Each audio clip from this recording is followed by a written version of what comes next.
Good morning বন্ধুরা, কেমন আছো সবাই? আশা করব ভালো আছো, আমরাও ভালো আছি। স্নান করে এলাম, এই গালটা ব্যথা করছে, মনে হচ্ছে ফুলে গেছে।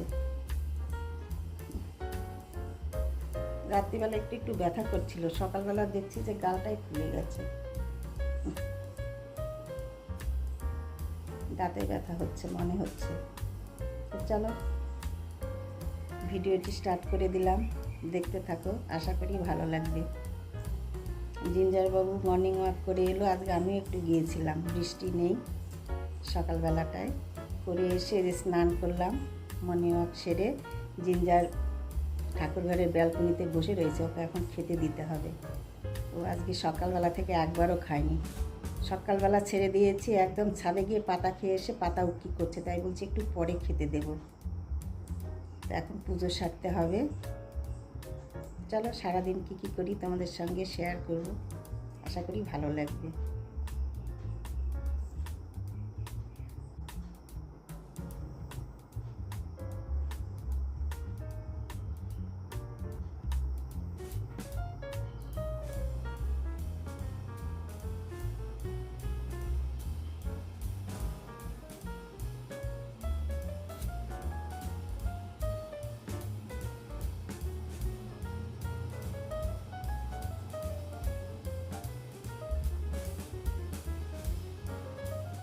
কত পাতা খায় বাবু? সকালবেলা একবার পাতা খেয়ে গিয়ে উল্টি করছো, হ্যাঁ? এই যে নাও, চলো খাবে না? সকালবেলার খাওয়া পেলো না, পেলো না, নাও নাও নাও নাও নাও নাও। উলি বাবা উলি বাবা, কামড়ো কামড়ো কামড়ো, গুড বাই। আখের গাছের ভেতরে ঢুকে জিঞ্জার বাবু দেখো পাতা খুঁজে খাচ্ছে। আখের গাছগুলো দেখো কত বড় হয়েছে, পিলার পার হয়ে গেছে। আসো, কচু গাছগুলো কি অপূর্ব হয়েছে। আজকে কাটবো না, কালকে তুলে নাও।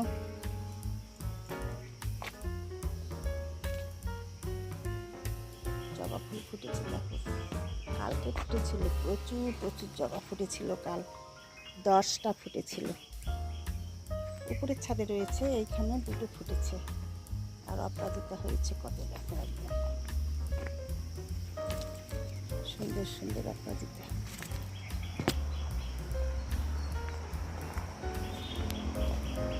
দেখো ওইদিকে 2টো থোকা জবা ফুটেছে, পঞ্চমুখী থোকা জবা। যাবে না, এই দেখো লেস ফুলে কি করেছে জিঞ্জার, দেখো কে শব্দ করছে।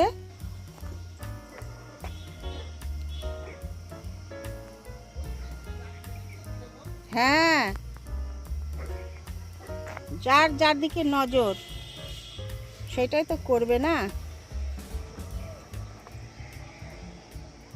মিষ্টি আলুর গাছগুলো দেখো বন্ধুরা, আর তরমুজের গাছ কেটে দিয়েছে স্যার, ভর্তি হয়ে যাচ্ছে প্রচুর, বলছে এগুলো রাখতে হবে না ছাদে। এই দেখো মিষ্টি আলুর গাছগুলো দেখো কি অপূর্ব হয়েছে, আর কচু গাছগুলো দারুণ হয়েছে, দারুণ। পাতাটা দেখো কত সুন্দর, ছাদ বাগানে এরকম কচু গাছ, সত্যি এগুলো এমনি খাওয়া কচু বন্ধুরা। কালো কচু খেলে রক্ত পরিষ্কার থাকে, শরীর খুব মানে ভালো, রক্ত পরিষ্কার হয়ে একদম কোনো স্কিন ডিজিজ হবে না, তার জন্যে কালো কচু গাছ আমি লাগিয়েছি, এখান থেকে কেটে কেটে খাওয়া হয়। দারুণ। আর করলা গাছ দেখো ভর্তি হয়ে গেছে। আমি বেলপাতা তুলি, বেলপাতা তুলছি আমি। ওর চিৎকারে একদম জিঞ্জার বাবু যা করলো। এই থোকা জবাগুলো তুলতে হবে।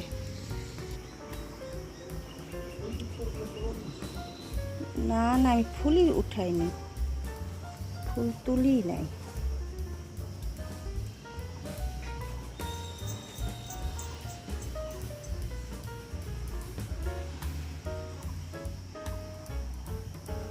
এতগুলো ফুল পেলাম ছাদে। আর জিঞ্জার বাবু দেখো নিচে পাতা খাচ্ছে আবার। অনেকগুলো ফুল পেয়েছি, অনেকগুলো জবা ফুটেছে। মিষ্টি কুমড়োর গাছগুলো দেখো দারুণ সুন্দর হচ্ছে কিন্তু।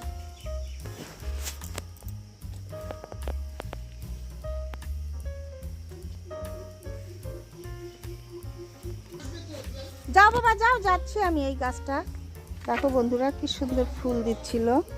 গাছটা কি যে দোষ পড়লো, এই যে 3-4 দিন বৃষ্টি হওয়াতে গাছটা আমার একদম শুকিয়ে গেল। খুব কষ্ট লাগছে। ছাদ বাগানের এরকম একটা ফুল দেওয়া গাছ,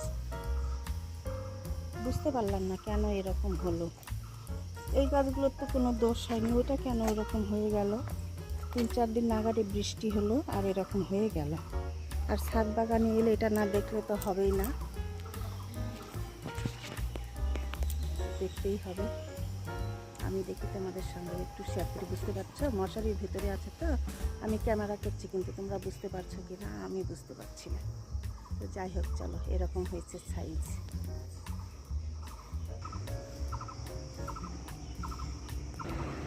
বর্ষার ছাদ বাগান এই আপডেট। এটা 2 তলার ছাদ বাগানটা, 3 তলাতে যাওয়া হয়নি, এখন আর যাবো না, খুব পিছিল হয়ে আছে বন্ধুরা। চলো ঘরে যাই, পুজো সেরে নেব। সকালবেলা সব কিছু কমপ্লিট করে ছাদে এসেছি ফুল তুলতে, এখন গিয়ে পুজোটা সেরে নেব। তারপরে রান্নাবাড়ি রয়েছে।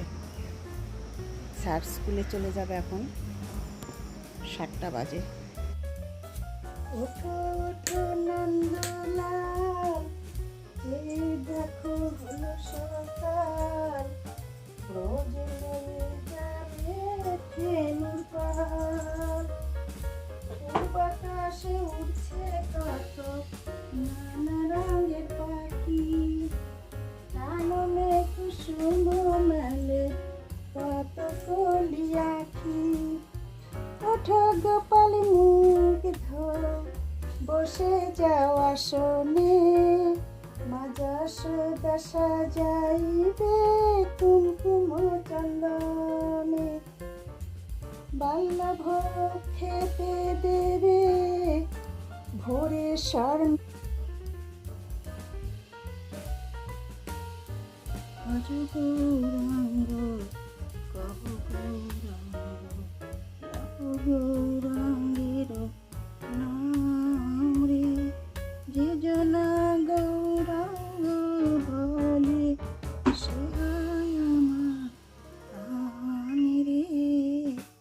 ভজ গৌরাঙ্গ কহ গৌরাঙ্গ, লহ গৌরাঙ্গ নারী হরায় নম, কৃষ্ণ গোবিন্দায় নম, যাদবায় মাধবায় কেশবায় নম, গোপাল গোবিন্দ রাম শ্রী মধুসূদন, গিরিধারী গোপীনাথ মদন মোহন, শ্রী চৈতন্য নিত্যানন্দ, শ্রী অদ্বৈত সীতা, হরি গুরু বৈষ্ণব ভাগবত গীতা।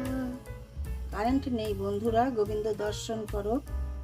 অন্ধকারে প্রদীপ জ্বালিয়েই পুজো করলাম, কি করব, এত কারেন্টের ডিস্টার্ব দিচ্ছে না কয়দিন ধরে। গোবিন্দ দর্শন করো। গোবিন্দ সবার মঙ্গল করুক, ভালো রাখুক, সুস্থ রাখুক। প্রভু মঙ্গল করো, সবাইকে ভালো রাখো। দেখো কারেন্ট নেই, ঠাকুর ঘরে এলাম কারেন্ট চলে গেল। অন্ধকারেই প্রদীপ জ্বালিয়ে পুজো সেরে নিলাম, কি করব বলো। এই যে শুরু হয়ে গেল কারেন্টের, সারা দিন এরকম করবে। কারেন্ট না থাকলে হয় বলো, প্রত্যেকটা দিন একই রকম, কি আর করা যাবে। চলো, আমাদের কিছুই করার নেই, তাই না। চলো পুজো কমপ্লিট হয়ে গেল বন্ধুরা, এবারও ঘরে গিয়ে রান্নাবাড়ির জোগাড় করতে হবে। চলো দেখতে থাকো। জিঞ্জারবাবুর ব্রেকফাস্ট হয়ে গেছে, তারপরে এসে ব্যালকনিতে চেয়ার থাকে, ওটা বিছানা করা থাকে, এসে শুয়ে পড়েছে। এখন এখানে শুয়ে থাকবে একদম ঠিকঠাক। যদি ঘুমিয়ে পড়ে তো একদম 2টো পর্যন্ত, আর রাস্তার শব্দ যদি উঠে যায় তবে 11টা 11:30 থেকে উঠবে। একদম পেট ভর্তি করে খেয়ে এসে শুয়ে পড়েছে। কি সুন্দর ঘুমাচ্ছে, দেখো কোনো ঝামেলা নেই, একদম একটা বাচ্চার মতো। ওর সব দিয়ে দেওয়া, সকাল থেকে উঠে মর্নিং ওয়াক, খেলাধুলা সব কিছু কমপ্লিট করে ব্রেকফাস্ট করে নিলে এখন এসে শুয়ে পড়েছে। সেরকম হলে দুপুরবেলা ডেকে কোলে করে নিয়ে গিয়ে খাওয়াতে হবে। আজকে সকালবেলা ঘুম থেকে উঠে বসে রয়েছে খাটে। তারপরে কি বাবা উঠছে না, অন্যদিন 3:30 ওঠে, হ্যাঁ আজকে 4:30 5টা বেজে যাচ্ছে। কোলে করে নেমে নিয়ে এসে আদর করে গা মাথা সব শুকিয়ে দিয়ে চুলকে সব কিছু করে দিলাম। তারপরে বাইরে বেরিয়ে গেছে। ওর একদম রুটিন ফিক্সড প্রত্যেক দিন নেয়। আজকে দেখো এই যে দুইজনা বসে রয়েছে তারের মধ্যে পেয়ারে। তোমাদের হয়তো দেখাতে পারছি না, অনেক দূর তো আসবে না, বুঝতে পারছো কি? আমি তো বুঝতে পারছি না। তবে আজকে রৌদ্র নেই বন্ধুরা, কদিন ধরে বৃষ্টি হচ্ছিল, আজকে কিন্তু বৃষ্টিও নেই। বুঝতে পারছো? আমি তো বুঝতেই পারছি না। এই যে এখানে মনে হয়, এই যে দেখো, এই দেখো দুটো বসে রয়েছে। সারাদিনের গল্প গুজব সিলেক্ট করছে কি করবে না করবে, দুইজনা পাশাপাশি বসে। বুঝতে পারছো কি না? আমি তো বুঝতে পারছি না। যাই হোক, আজকে দেখো রৌদ্র নেই, চাপা হয়ে আছে আকাশটা। হ্যাঁ, কদিন ধরে যা বৃষ্টি হলো আর কি বলবো। কিন্তু বন্ধুরা কারেন্ট থাকছে না, এই একই রকম প্রত্যেক দিন। কালকে হিসাব করলে মনে হয় 200 বার কারেন্ট যাওয়া আসা করেছে, কিন্তু গণনা করা নাই, তাই বোঝা যায় না। আন্দাজে বলি, কি বলবো, থাকেই না কারেন্ট, এরকম পরিস্থিতি। আর এই দেখো আজকে গাছের একটা পাতাও নড়ছে না, আর কারেন্ট নেই, ঘরে থাকা যায় না, এত গরম। প্রভুর নির্দেশ ছাড়া তো আর কিছুই হবে না, তাই না? একটা গাছের পাতাও নড়বে না, সে যা করবে তাই। চলো, আর এইসব কথা বললে হবে না। পুজো কমপ্লিট হয়ে গেল, এখন রান্নাঘরে যেতে হবে। রান্না রয়েছে, কী কী রান্না হবে তোমাদের সঙ্গে রান্নাঘরে গিয়ে শেয়ার করব। এই দেখো এখন কারেন্ট এলো। এইবার দেখো আমার গোবিন্দর সিংহাসনটা ঝকঝকে তকতকে দেখা যাচ্ছে। দর্শন করে নাও।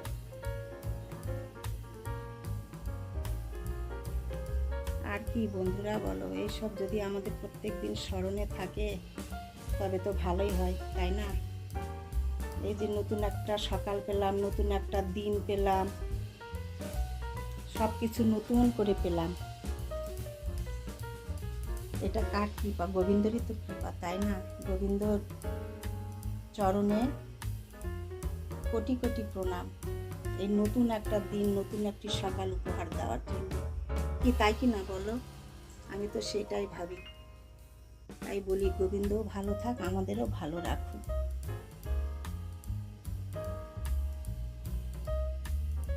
চলো, আর ইমোশনাল কথাবার্তা বলবো না। আজকে কি ব্রেকফাস্টে রয়েছে চলো তোমাদের সঙ্গে শেয়ার করি। আজকে ব্রেকফাস্ট এরকম বন্ধুরা, ফ্রাই, ভাত ফ্রাই, তার মধ্যে সর্ষের তেল দিয়ে মাখা মুড়ি, গাছের কাঁচা লঙ্কা, বেশি লঙ্কা খেতে পারি না তাই একটু নিয়েছি, যদিও ঝাল না, লঙ্কাগুলো সুস্বাদু আছে, একটু স্যালাড, শসা, পেঁয়াজ। আজকে ব্রেকফাস্ট এরকম। আমি তো বলেছি এক এক দিনে এক এক রকম ব্রেকফাস্ট করি, তোমাদের সঙ্গে শেয়ার করলাম। চলো দেখতে থাকো।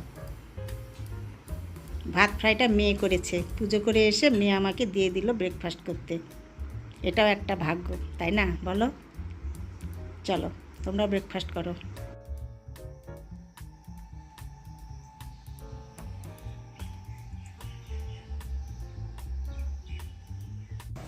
চলো কি রান্না হচ্ছে তোমাদের সঙ্গে একটু শেয়ার করি। ভীষণ গরম বন্ধুরা, কারেন্ট যাচ্ছে আসতে, প্রচণ্ড গরম, রোদ উঠে গেছে এখন। তো কী রান্না হচ্ছে চলো তোমাদের সঙ্গে শেয়ার করি।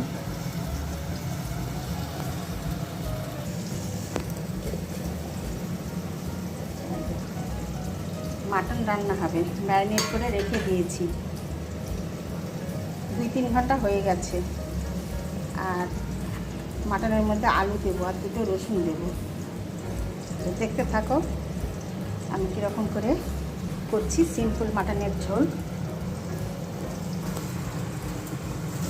একটা ভাজা বসে দিয়েছি, মিক্স ভাজা। দেখো কী কী বলো তো, মানে ফ্রিজ পরিষ্কার, সব সবজি বাড়ন্ত এই সবজির মধ্যে আর কি। তাই এই কয়টা পেলাম, তা ভাবছি রেখে দেবো কেন, ভেজে নিই, প্রথম পাতে দিতে পারবো, তাই না। পটল, ভেন্ডি, আলু মিক্সড সব মিলে একটু ভাজা করছি। আমের চাটনি হয়ে গেছে, একটা শোলা কচুর তরকারি হয়ে গেছে, ভাত নেমে গেছে, জিঞ্জারের চিকেন সেদ্ধ হয়ে গেছে, এখন শুধু মাটনটা করব। তাই ভাবছি তোমাদের সঙ্গে একটু শেয়ার করি, চলো দেখতে থাকো।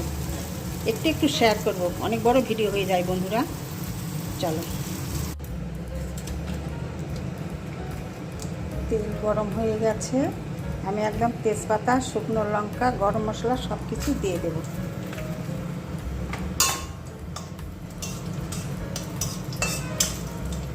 এবার আমি এর মধ্যে মাটনটা ঢেলে দেব। ম্যারিনেট করা রয়েছে সব মশলা দিয়ে একদম, আর এর মধ্যে কোনো মশলা দেব না।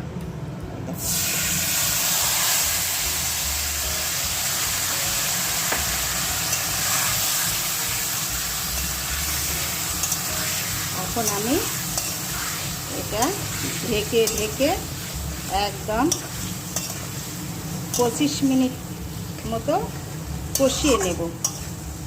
নেওয়ার পরে প্রেশার কুকারে একটা সিটি মেরে নেব, তাহলে একদম সুসিদ্ধ হয়ে যাবে।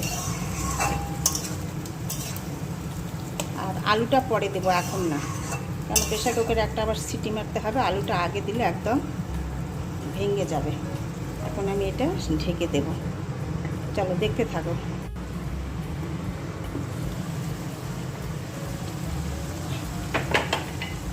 দেখো বন্ধুরা, একদম তেল ছেড়ে দিয়েছে।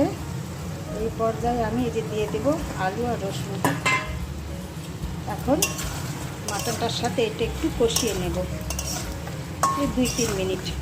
তারপরে এই যে গরম জল বসে দিয়েছি, ফুটছে, ওইটা দেব। দিয়ে গরম মশলার গুঁড়ো টুড়ো দিয়ে প্রেসারে একটা সিটি মেরে নেব, তাহলে একদম সুসিদ্ধ হয়ে যাবে। মাটন তো একটু সুসিদ্ধ হলে খেতে ভালো হয়। সবার দাঁতের প্রবলেম,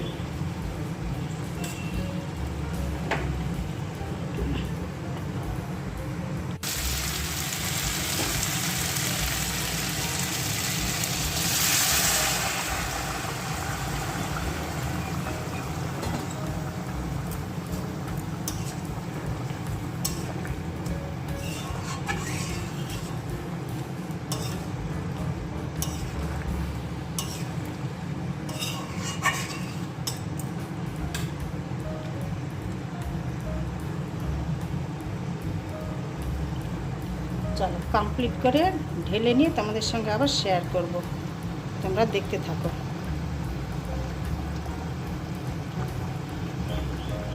এই দেখো বন্ধুরা, মাটনের ঝোল, সিম্পল মাটনের ঝোল তোমাদের তো দেখিয়েছি। তো বন্ধুরা, আজকের মতো ভিডিও আমি এইখানে রাখবো, তোমাদের সঙ্গে দেখা হবে পরের ভিডিওতে। তোমরা ভালো থেকো, সুস্থ থেকো। আমার ভিডিওগুলি ভালো লাগলে লাইক, শেয়ার, সাবস্ক্রাইব করে দেবে, পাশে থাকবে। চলো আজকের মতো তোমাদের সবাইকে টাটা। দেখো জিঞ্জারেরও লাঞ্চ হচ্ছে, ও লাঞ্চ করছে চিকেন ভাত।